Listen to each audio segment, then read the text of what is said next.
Sia lodato Gesù Cristo e avanti con Maria. Carissimi, vengo a darvi appuntamento dopo questa pausa estiva indimenticabile nella quale ci hanno acquisito Piccola Nazareth, ma noi siamo sopravvissuti perché ci accompagna la Madonna per un appuntamento imperdibile. Domenica 6 ottobre a Milano alle ore 14:30 ci ritroviamo, per quanti lo vorrete, per un momento di preghiera. L'ultimo nostro raduno è stato a giugno a Firenze, una lunga estate che adesso volge al termine. Vi aspettiamo con la corona del rosario in mano, noi il popolo dei rosarianti, a Milano domenica 6 ottobre, prima domenica del mese dedicato alla Madonna del Rosario. Reciteremo insieme il Rosario, accoglieremo la statua della Madonna, benediremo tutti i bambini e faremo la consacrazione alla Madonna e la recita della supplica alla Madonna del Rosario di Pompei. Domenica 6 ottobre, Milano,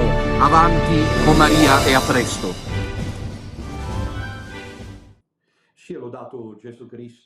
Sois loué Jésus-Christ et en avant avec Marie.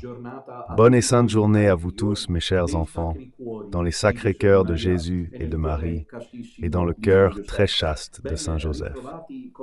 Retrouvons-nous pour notre rubrique matinale Saint et Café.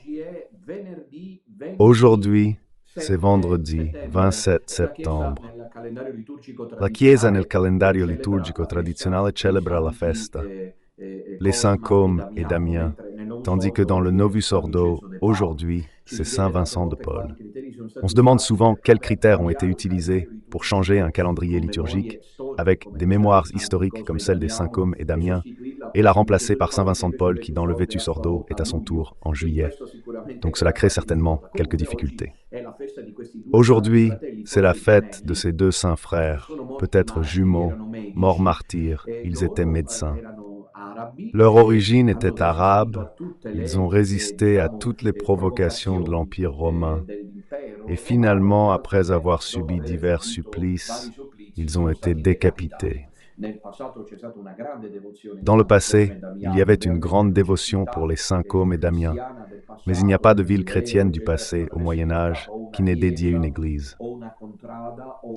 Une contrée ou une chapelle à ces deux saints médecins, toujours pour cet intérêt populaire de les invoquer, car dans le passé cela se faisait. Par exemple, Dante Alighieri fait apparaître dans les trois cantiches Enfer, Paradis et Purgatoire de la Divine Comédie à Sainte Lucie. Voilà pourquoi. Sainte Lucie, la trouvons-nous en enfer au tout début, lorsque Virgile dit à Dante que c'est grâce à la prière de Béatrice, d'abord de la Sainte Vierge, puis de Béatrice et de Sainte Lucie. Et puis, dans le Purgatoire, le thème de Sainte Lucie revient encore, puis le paradis et Slodène. Pourquoi cet intérêt de Dante pour Sainte Lucie? Parce qu'il souffrait des yeux, et s'étant tourné vers Sainte Lucie, il semble qu'il ait même fait un pèlerinage à Venise. Quoi qu'il en soit, il obtient la grâce. Dante va mieux avec ses yeux. Et donc ces saints Côme et Damien étaient beaucoup invoqués par le passé et faisaient des miracles avant l'apparition de saint Antoine de Padoue. Puis est apparu saint Antoine. Après 200 ans, est apparu sainte Rita, et Cosma et Damiano ont disparu. Mais au Moyen-Âge, à l'époque allant de la fin de l'époque patristique au Moyen-Âge, les saints Cosma et Damiano, comme on le voit aussi dans l'iconographie des églises toscanes, florentines, du centre de l'Italie et même à Rome, étaient particulièrement vénérés parce qu'ils faisaient beaucoup de grâce. Nous les invoquons. Parce que nous savons accepter avec amour nos souffrances, et si Dieu le veut, nous en sommes libérés. Aujourd'hui, c'est vendredi, je vous rappelle, c'est le jour de la Passion du Seigneur, et donc le jeûne comme abstinence de la viande.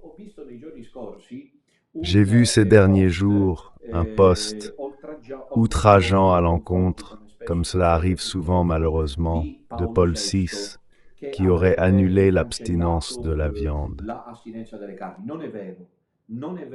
Pas vrai. C'est pas vrai ça. Paolo VI n'a pas supprimé l'assistance des viandes. Il a dit qu'elle pouvait être remplacée par d'autres actes de mortification, déléguant ensuite, c'était l'époque où cela se produisait, aux conférences épiscopales, malheureusement oui.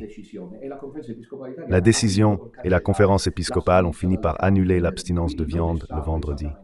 Quindi non è stato esattamente Paolo VI, ma è stata quella conferenza episcopale italiana che da ormai un quarantennio è la centrale della massoneria italiana. Regarde simplement quels sont les évêques et théologiens italiens nommés par Fernandez comme consultants de la Congrégation pour la doctrine de la foi pour te rendre compte que c'est tout un petit cercle de chez nous. Moi, ils ne m'appelleront jamais. Mais ce qui est intéressant, c'est que je ne veux pas être appelé par eux. Mais pourquoi ne pas dire que je suis théologien?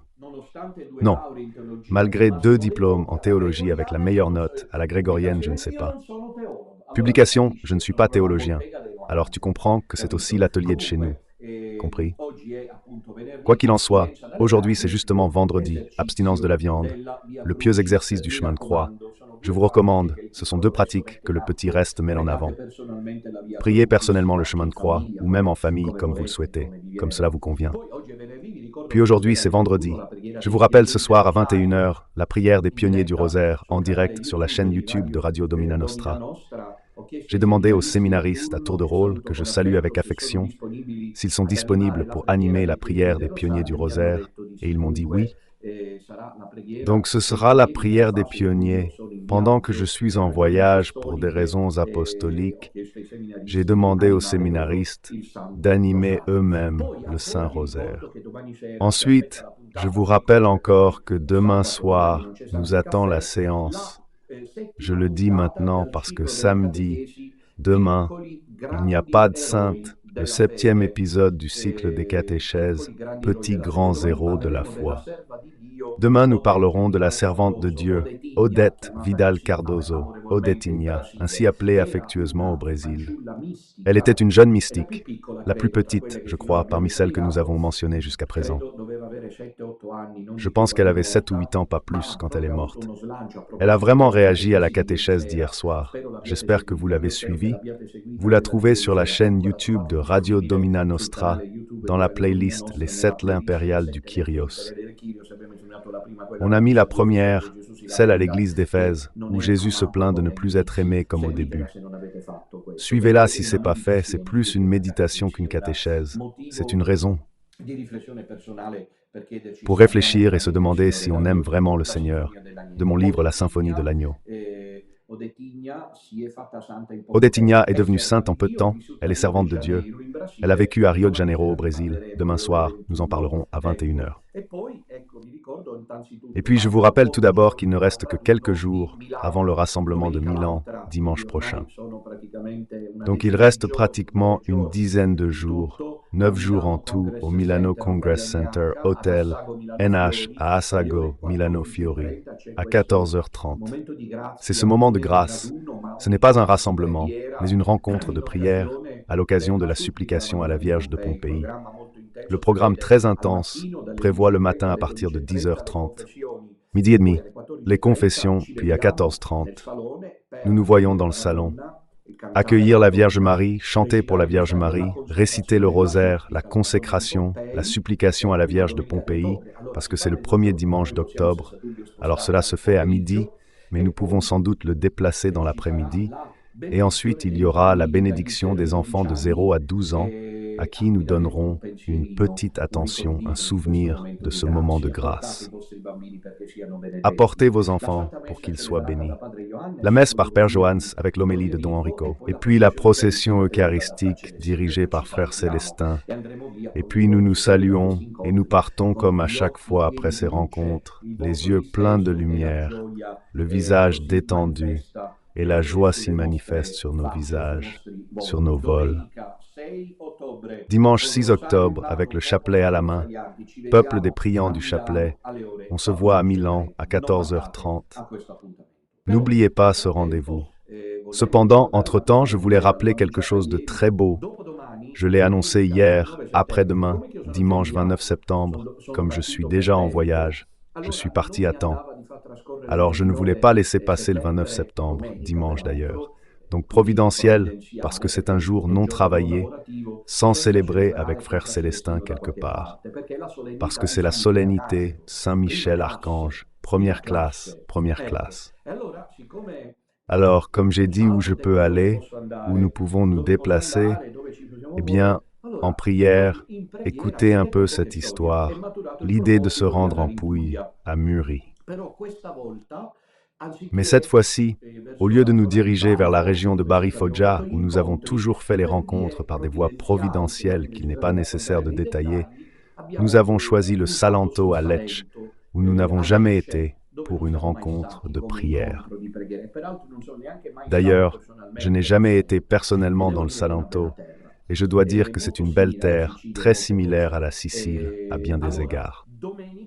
Alors, dimanche prochain, 29 septembre, nous nous retrouvons à Lecce à 16h30 au Grand Hôtel Tiziano et des congrès, via Porta d'Europa, pour la récitation du Saint-Rosaire avec l'accueil de la Vierge Marie. Nous renouvelons la consécration, faisons la consécration à Saint-Michel-Archange, prions, célébrons la Sainte Messe, puis exposons le Saint-Sacrement et récitons la couronne angélique aux 9 cœurs angéliques. Ratez ce rendez-vous. Nous avons réservé une salle de 100 places. Je prévois, d'après mes calculs, qu'étant dans le Salento, au nord des Pouilles, une des régions les plus longues, il est peu probable qu'ils viennent, car on l'a annoncé hier, donc beaucoup ne peuvent s'organiser. Mais ce sera un beau moment de prière. Je vous donne le détail. Quand hier j'ai pris la décision de venir en Pouille dans le Salento à Lecce pour célébrer Saint-Michel-Archange avec le petit reste salentin et Pugliese, j'ai communiqué cela aux confrères de la société qui seront tous présents à Milan dimanche 6 octobre. Et Don Enrico, qui comme vous le savez est en Pouille, m'a envoyé un message dans lequel il m'a fait savoir qu'il avait déjà convenu, il s'était déjà entendu avec la responsable, que je salue affectueusement, la référente des Pouilles, la chère Adriana, pour organiser justement pour après-demain, pour dimanche 29 septembre, une rencontre à Lecce, une rencontre juste pour se voir. Mais Don Enrico a dû décliner ce rendez-vous pour d'autres engagements, donc la chose était annulée, je n'en savais rien. Et donc ce rendez-vous que la chère Adriana avait pensé organiser sans que je le sache, je n'en savais rien, pour dimanche 29 septembre justement à Lecce, sans que je le sache pour le 29 septembre justement à Lecce, ou dans un troisième arrangement. Regardez, si ce n'est pas le plan de Dieu, si ce n'est pas le plan de Dieu, si ce n'est pas la Vierge qui nous accompagne, justement à Lecce, où après-demain devait se trouver Don Enrico, puisqu'il ne peut pas parce qu'il est occupé ailleurs et je n'en savais rien, j'organise pour Lecce que si je passe par les Pouilles, comme vous le savez, je vais toujours à Bari. À la limite Foggia, parce qu'ensuite on fait la route plus facilement. Ici, il faut descendre dans le Salento. Et alors j'ai décidé Lecce. Et ainsi. Alors la rencontre, quand Dieu veut quelque chose, ça se réalise.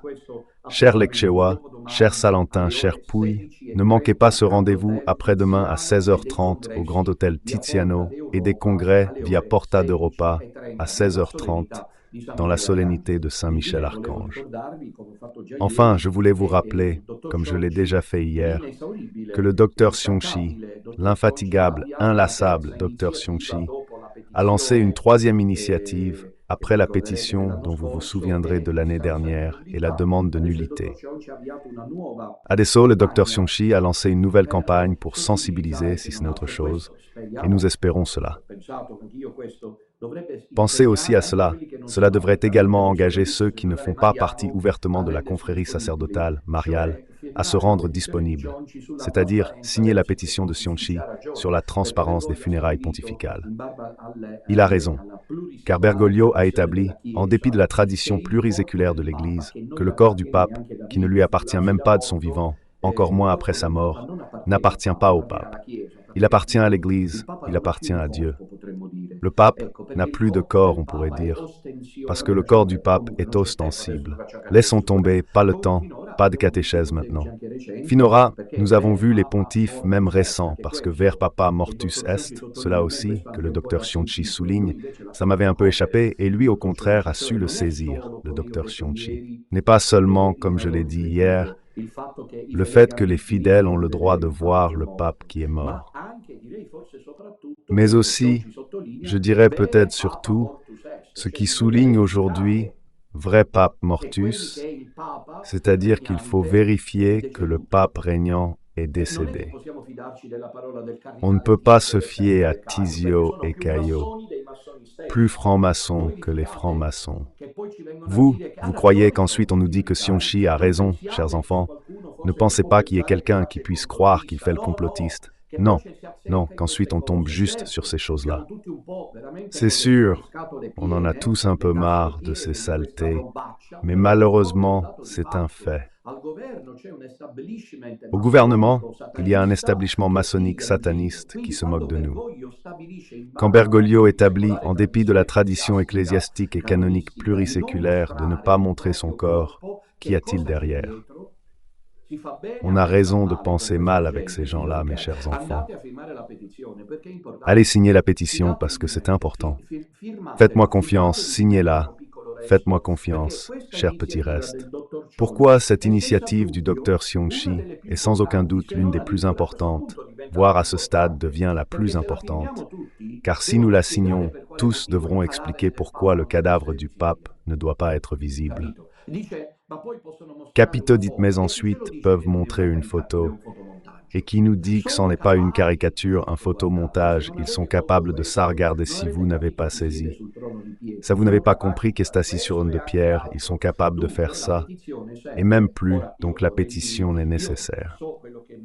Maintenant je voudrais vous dire, je sais ce que beaucoup d'entre vous pensez vous, mais l'avez aussi écrit.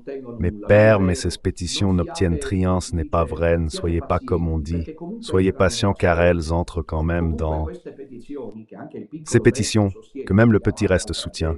Et nous espérons aussi d'autres personnes qui ne font pas partie du petit reste servent d'initiative pour dire que nous ne sommes pas d'accord. Pourquoi pas voir le pape, à part le fait qu'il n'est pas pape? C'est la raison. Et c'est la raison. Qu'est-ce qui motive la décision de ne plus montrer le cadavre du pontife romain à partir de maintenant? La gente a le droit de pouvoir dire que le pape est vraiment mort. Parce que vous savez que seulement si le pape est mort et que tout le monde voit qu'il est mort, on peut procéder à l'élection canonique du successeur. À moins qu'il ne démissionne validement. C'est une autre chose. Parce que Bergoglio, qui ne fait jamais rien, sauf s'il y a une intrigue diabolique, décide de couvrir le cadavre dans le cercueil. Pourquoi ne doit-on plus voir le cadavre du pape? Évidemment parce qu'on ne peut plus dire ouvertement, clairement, vrai et vrai pape est mort. Et ainsi ils peuvent faire leur tromperie, leur machination, leur manœuvre. L'ont-ils fait en 2013, chers enfants? Voulez-vous qu'ils ne le fassent pas aussi par la suite? Et donc chacun peut penser ce qu'il veut. Bergoglio pense à quoi? Seul lui et le diable peuvent le savoir. E donc il se peut qu'il décide, pourquoi pas, de partir. Scappar via nel senso che a un certo punto fa finta di essere morto e invece comanda di nascosto da qualche altra parte. Ma vi sembra fantascienza questo? Ma scusate, ma quelli di voi che avete dubbi su questa possibilità della petizione di Cionci, rifletteci. Ma forse 12 anni fa, se fossimo venuti a raccontarvi che Benedetto XVI e poi Bergoglio e che qui e chi è là, voi avreste detto, molti di voi, quello che pensate ancora oggi sulla possibilità che Bergoglio se ne vada via. Dentro la bara non c'è nessuno. Fanno un fotomontaggio e nel frattempo arriva il successore telecomandato a distanza da qualche parte del mondo. Perché poi, peraltro, se lo faccio io mi beccano, ma se lo fa Bergoglio c'è la protezione dei potentati mondiali. Quindi lui può andarsene con i suoi dove caspita vuole, senza che nessuno sappia più che fine ha fatto. Compris? C'est tout possible, chers enfants. C'est tout possible. Voilà, donc si vous voulez, signez là la pétition sur la transparence des funérailles pontificales, parce que je trouve que c'est une chose intelligente et sage. Bien, passons à l'épisode d'aujourd'hui maintenant que j'ai un peu anticipé le titre, c'est Saint Michel Archange et la bataille contre le diable. Donc aujourd'hui c'est vendredi, et donc le dernier jour de la semaine où il y a saints et cafés, demain il n'y en a pas. Alors c'est la dernière possibilité, avant la solennité de première classe dans le Vetus Ordo, de pouvoir traiter quelque chose à propos de ce personnage biblique. Biblique, attention, pas mythologique, biblique, il est présent dans la Sainte Écriture. Partons d'abord d'un point de vue pastoral, théologique et liturgique. prosa de possession moderniste. La présence angélique a été pratiquement presque entièrement éclipsée, censurée, avec un grave préjudice pour les fidèles, pour la vie chrétienne des fidèles, parce que les anges doivent être invoqués, parce que les anges doivent être priés, parce que les anges nous accompagnent. Nous, privés de la présence angélique, ne pourrions pas avancer d'un pas face à la fureur démoniaque, qui sont aussi des anges, mais déchus. Voici des anges déchus, donc ils nous sautent dessus. Nous voyons combien de symptomatologie démoniaque il y a autour de nous. Alors Dieu nous envoie, comme le dit la parole de Dieu, la Sainte Écriture, le livre de l'Exode. Il nous envoie les anges pour qu'ils nous assistent et nous accompagnent. Les anges sont des esprits, donc on ne les voit pas, car ils n'ont pas de corps ni d'ambition matérielle. Ce sont des esprits purs, comme l'enseigne le catéchisme. Nous, on ne les voit pas, mais ils sont là et nous accompagnent. Nous avons tous un ange gardien. La semaine prochaine, le 2 octobre, c'est la fête des anges gardiens. Et puis il y a une, comme vous le savez, j'en ai parlé plusieurs fois, parce que cela aussi, grâce à Dieu, en tant que théologien sensible, c'est un sujet que je sais être fondamental à récupérer. Les pères de l'Église en parlaient déjà.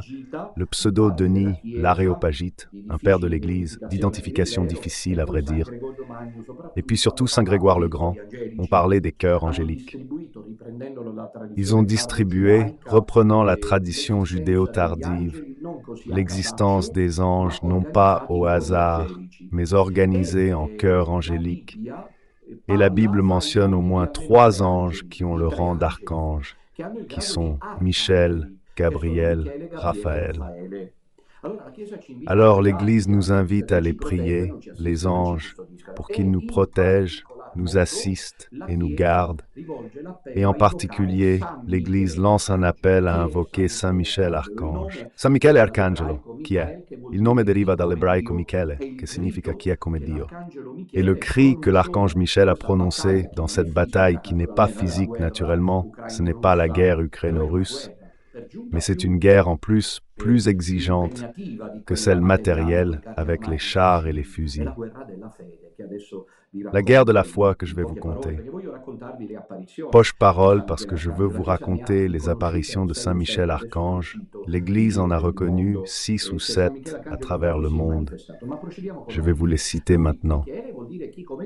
Saint Michel Archange s'est manifesté entre-temps, mais procédons avec ordre. Michel signifie « qui est comme Dieu ». Parce que lorsque Lucifer, l'ange le plus honoré par Dieu, s'est rebellé contre Dieu, on dit par orgueil, par envie. Moi, dans mon livre « Marie et l'Antéchrist », j'explique qu'il l'a fait pour s'opposer au plan de l'incarnation. Michel s'est dressé devant l'obstination de Lucifer pour l'affronter. Et donc il a été nommé par Dieu, élu, consacré, pourrait-on dire, chef des armées célestes. Lui est le gardien d'Israël, c'est ce que dit la Bible, gardien du peuple élu. Lui est aussi gardien de l'Eucharistie, custode de l'Église. Les pères, y compris saint Thomas d'Aquin, disent que c'est à lui qu'incombera le dernier combat avec l'Antéchrist sur le mont des Oliviers. Saint Thomas d'Aquin, qui n'est certainement pas le dernier venu, dit donc qu'il doit y avoir quelque chose de vrai là-dedans. Saint Thomas d'Aquin dit que la dernière bataille de l'Antéchrist se déroulera sur le mont des Oliviers à Jérusalem, la montagne chère à notre Seigneur Jésus-Christ.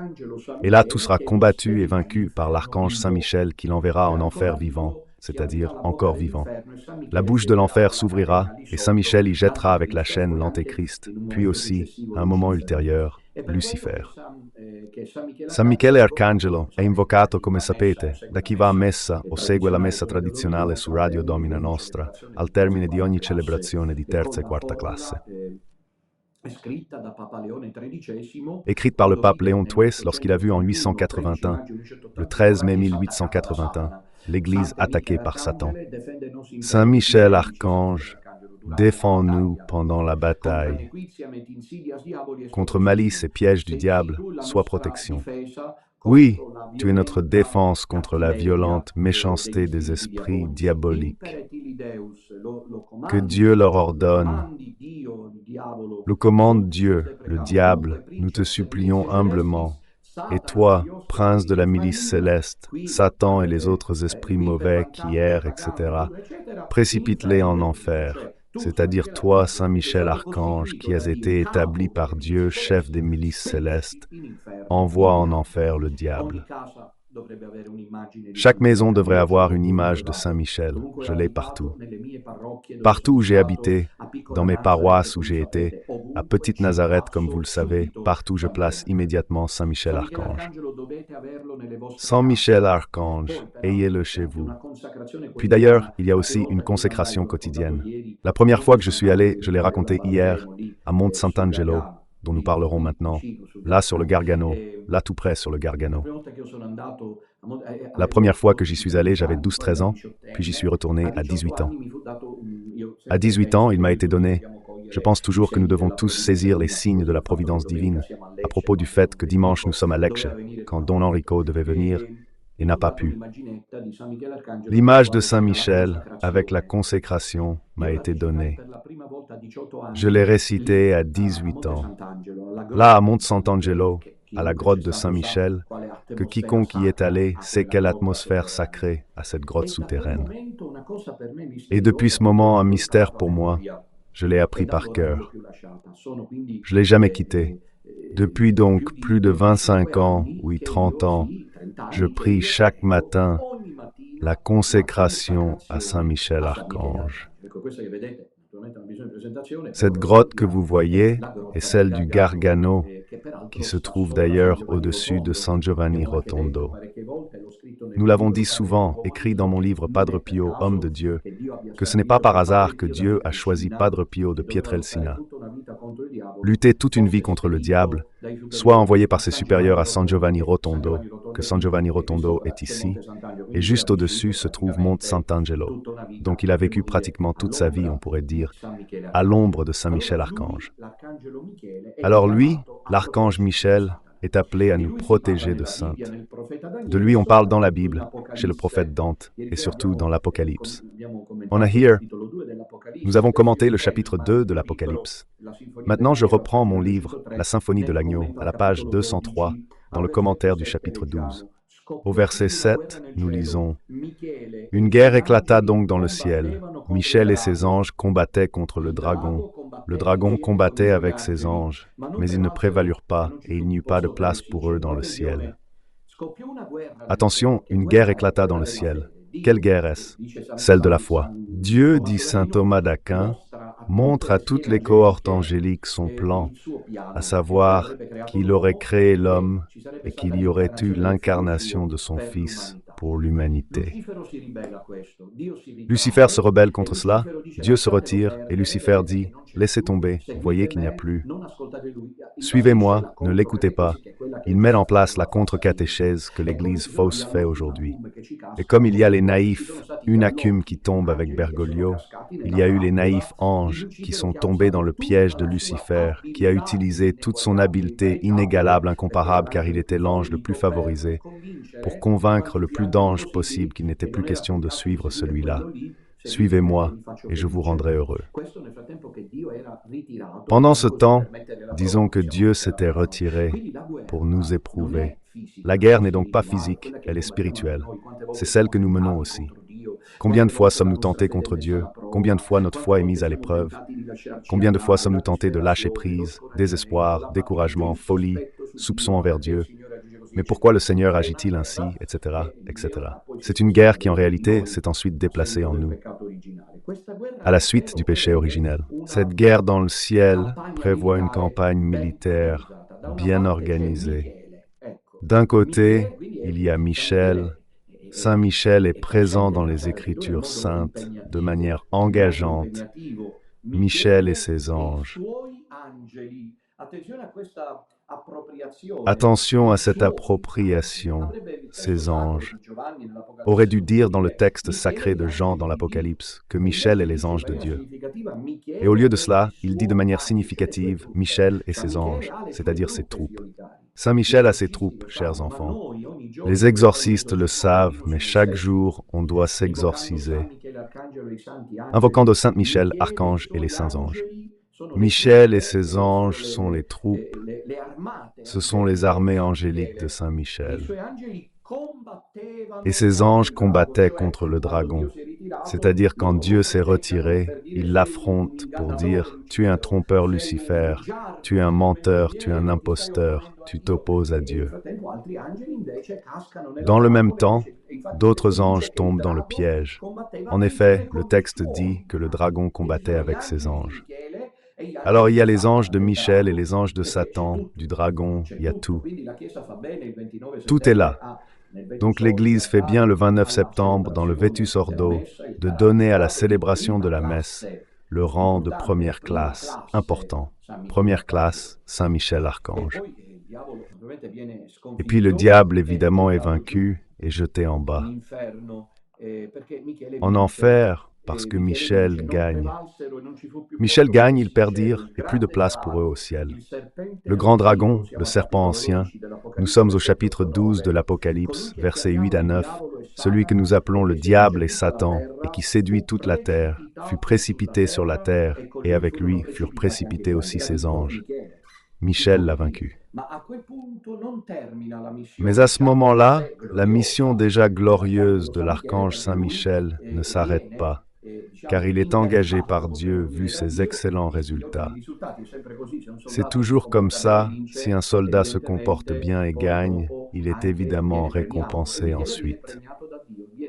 Et Michel est récompensé par Dieu, il est élu, consacré, d'une manière que nous ne pouvons pas prévoir au ciel parce que nous n'y avons pas été. Il est consacré. Capot, rien de moins que de toutes les cohortes angéliques. La Bible dit qu'il y a des milliards de milliards et des milliards de milliards. On pourrait dire des millions de millions d'anges. Nous ne connaissons pas le nombre exact, mais de ce cortège interminable, numériquement imposant d'anges, Michel est consacré par Yahweh, par Dieu lui-même, par Dieu le Père, avec le sceau du commandement. Tu es le commandant. Michel, donc Saint Michel est le chef des armées célestes. Est terminée la bataille dans le ciel. Puisque Dieu gagne, il lui confie une autre bataille, celle sur terre.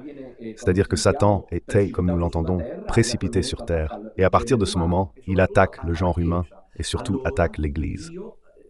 Alors Dieu engage Michel pour protéger l'Église, pour la défendre, pour l'accompagner et la garder.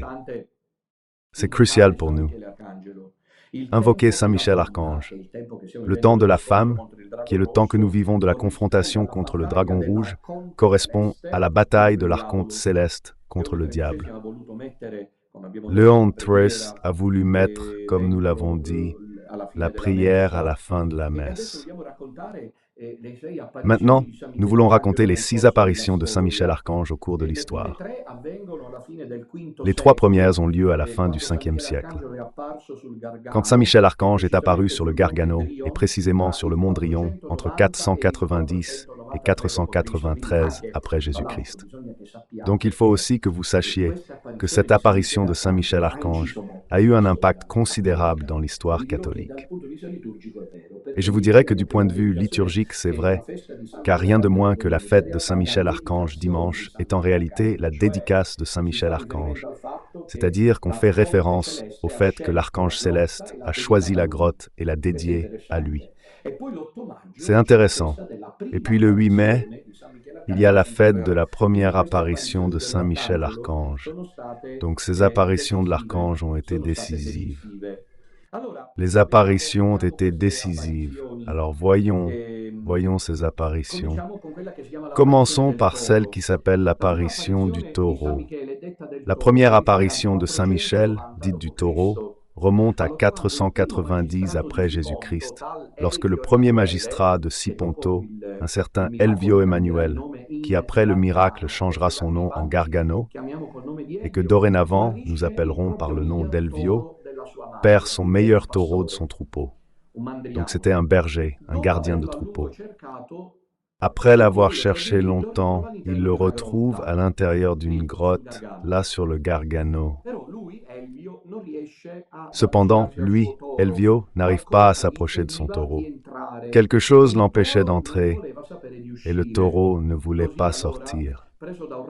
Ainsi, pris d'un accès de colère, Elvio finit par lancer une flèche contre le taureau avec l'intention de le tuer. Sois pas, je vais te buter, tu sers à rien. Mais la flèche, comme par miracle, change de direction, revient en arrière et frappe Elvio à une jambe. Lo sai Michel, on ne plaisante pas.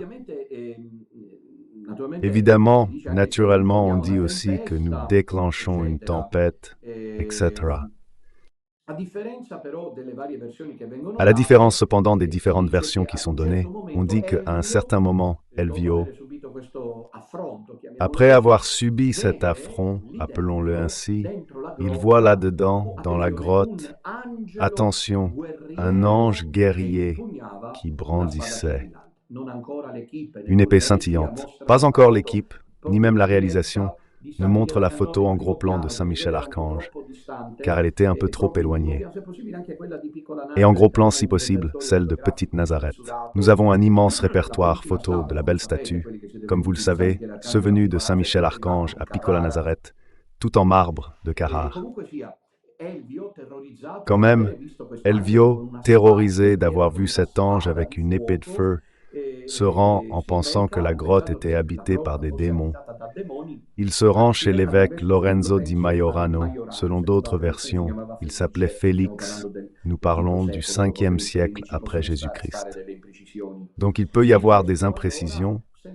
L'évêque alors, sans prêter trop d'attention à cela, ordonne quand même 3 jours de prière et de jeûne.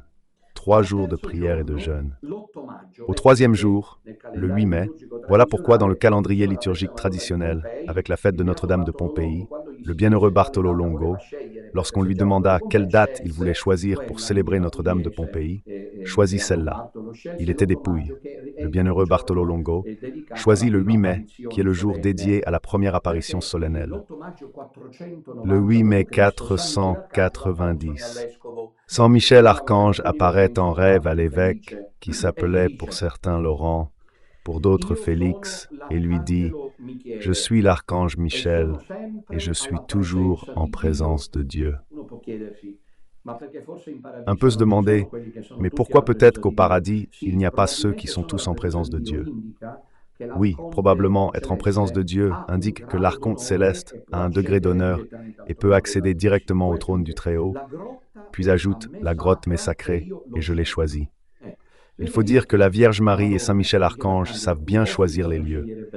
Parce que, comme je l'ai dit hier, la grotte de Saint Michel est vraiment, vraiment extraordinaire. Je ne sais pas si j'ai été chanceux ou malchanceux, voyez-vous. Voilà, voyez la statue de Saint Michel que nous avons à Petite Nazareth. Regardez quelle merveille, quel chef-d'œuvre, elle est toute en marbre, et je pense qu'elle est parmi les plus belles au monde. Je considère qu'elle est parmi les plus belles au monde. Elle est aussi très haute, comme vous le savez. Je disais, il y a toujours eu quelques personnes possédées là-bas qui ont été libérées parce que les exorcistes, je ne sais pas si encore maintenant, amenaient des possédés là-bas pour qu'ils soient libérés. La grotte m'est sacrée. Et je l'ai choisie. Il n'y aura plus de sang d'animaux versés.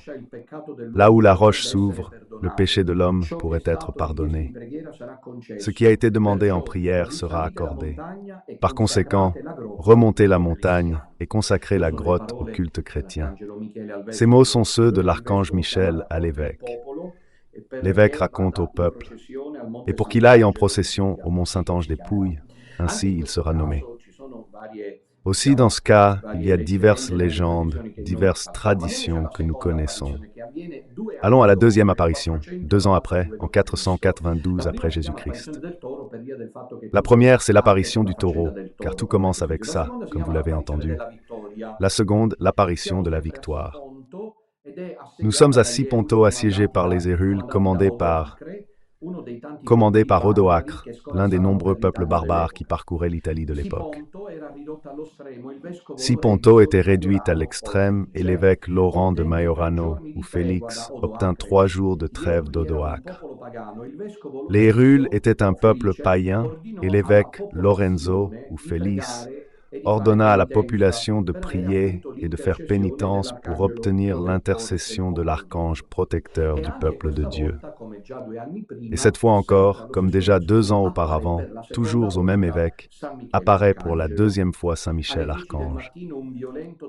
À 10 heures du matin, un violent orage accompagné de tempêtes, de grands éclairs, tandis que l'armée d'Odoacre se dirige vers Siponto et est arrêtée.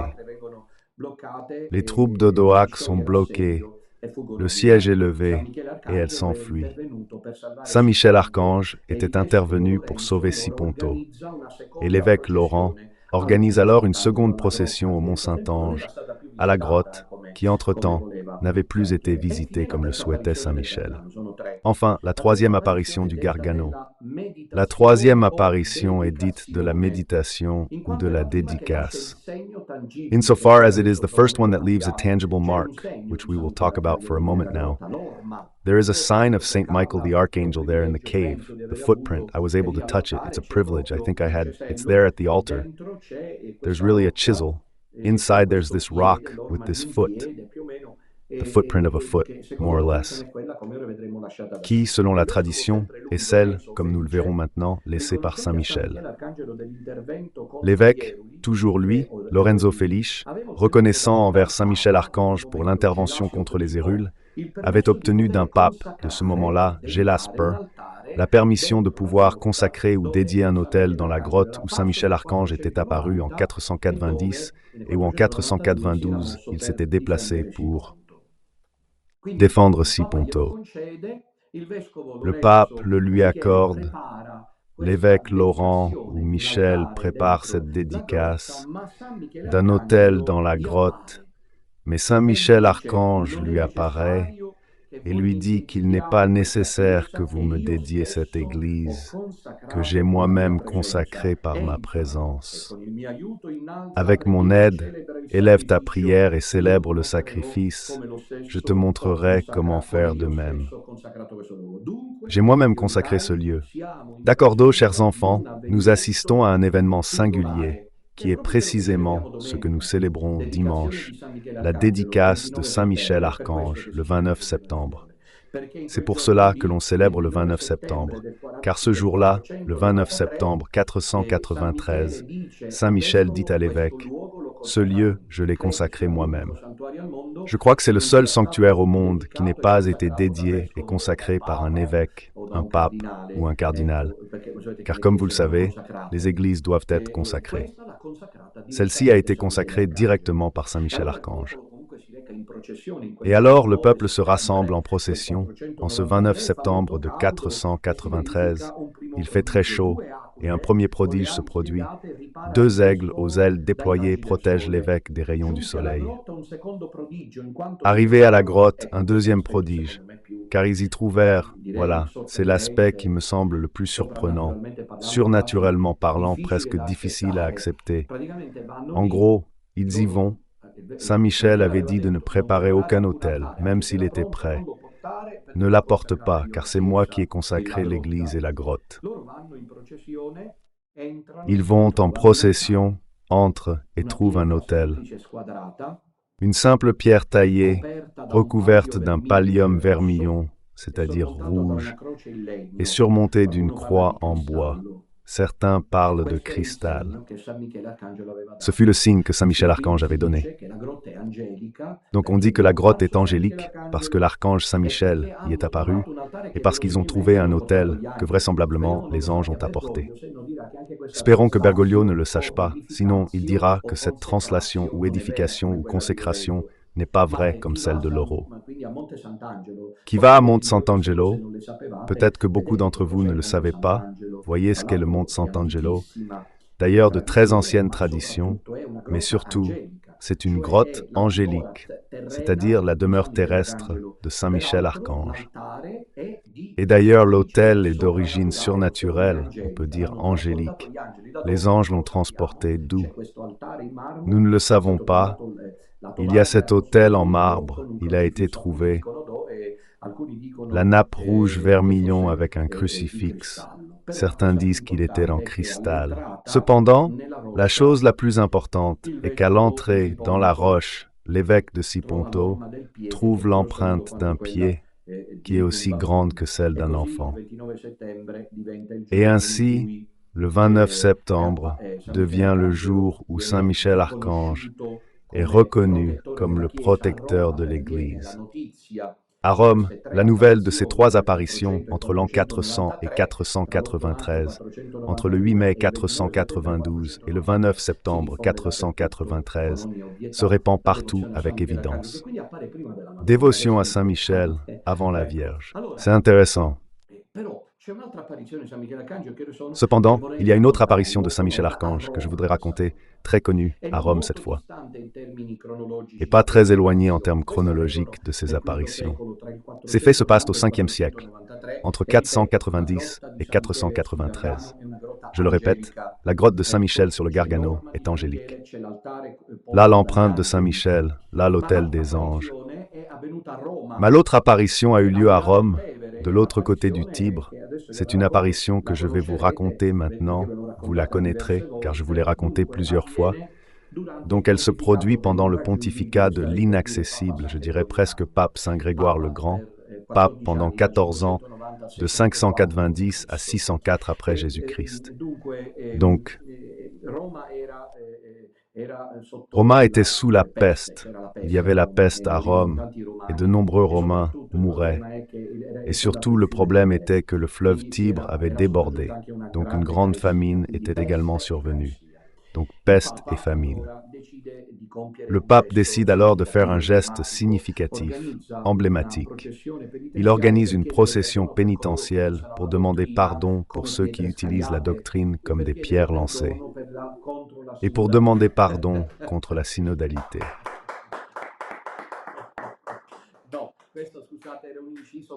Non, désolé, c'était une parenthèse bergoglienne, ça m'arrive de temps en temps.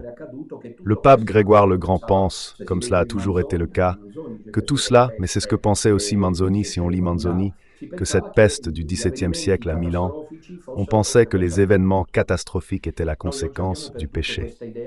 Aujourd'hui, nous avons perdu cette idée. Et selon moi, c'est une erreur. Quoi qu'il en soit, Saint Grégoire le Grand organise une procession pénitentielle avec lui à sa tête, pieds nus.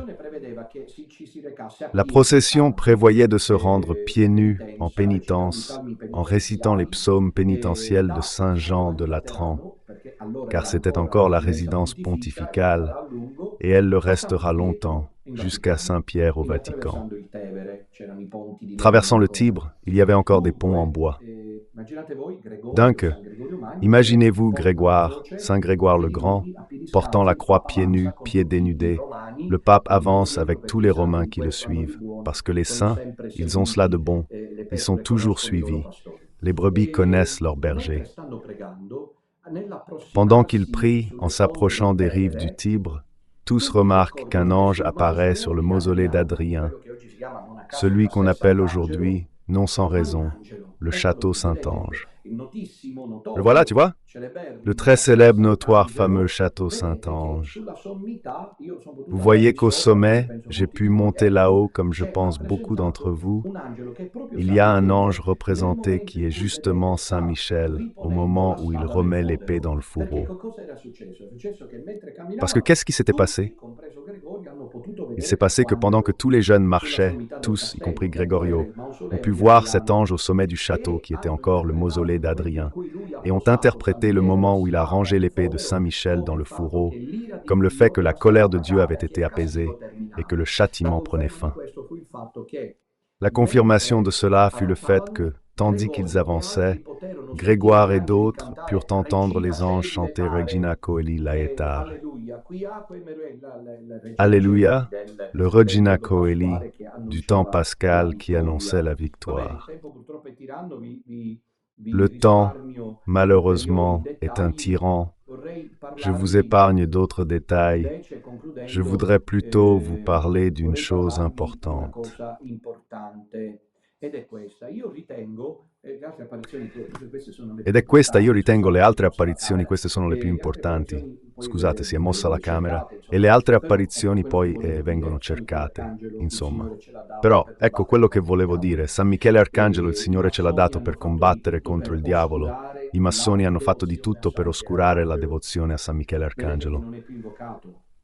Vedete che non è più invocato. Ils ont placé des théologiens modernistes auprès des séminaristes pour leur expliquer que Saint Michel Archange est une invention mythologique, féerique, mésopotamienne. Et ainsi, les gens n'ont plus invoqué les anges. Et cela, je conclus comme j'ai commencé, est une grosse erreur, très grosse. C'est le moment où nous devons particulièrement, dans cette bataille de la femme vêtue de soleil contre le dragon rouge, invoquer Saint Michel Archange. Nous aide contre Satan. Le temps de l'Antéchrist sera contredit par le temps marial et celui de Michel. Sous son puissant patronage, le petit reste, j'écris à la page 123, saura résister contre Satan et finira par l'emporter. Saint Michel a vaincu dans le ciel. Saint Michel vaincra dans la bataille finale contre Satan dans cette guerre. Aujourd'hui, nous sommes le 27 et nous nous préparons à cette solennité de la dédicace de Saint Michel Archange qui rappelle comment l'évêque de Siponto, le 29 septembre 493, en entrant avec les fidèles dans la sainte grotte angélique du mont Gargano, trouva l'autel et l'empreinte de Saint Michel. Nous voulons nous en souvenir et nous préparer à cette solennité que Frère Celestino et moi vivrons à Lecce, comme je vous l'ai rappelé. À la fin de la messe, on exposera le Saint-Sacrement et priera le chapelet pour invoquer Saint Michel. La consécration à Saint Michel sera faite à la fin de la messe, à la fin de l'heure sainte, de l'adoration, afin que vous puissiez tous vous unir en direct de toute l'Italie à cet acte solennel de consécration à l'Archange céleste.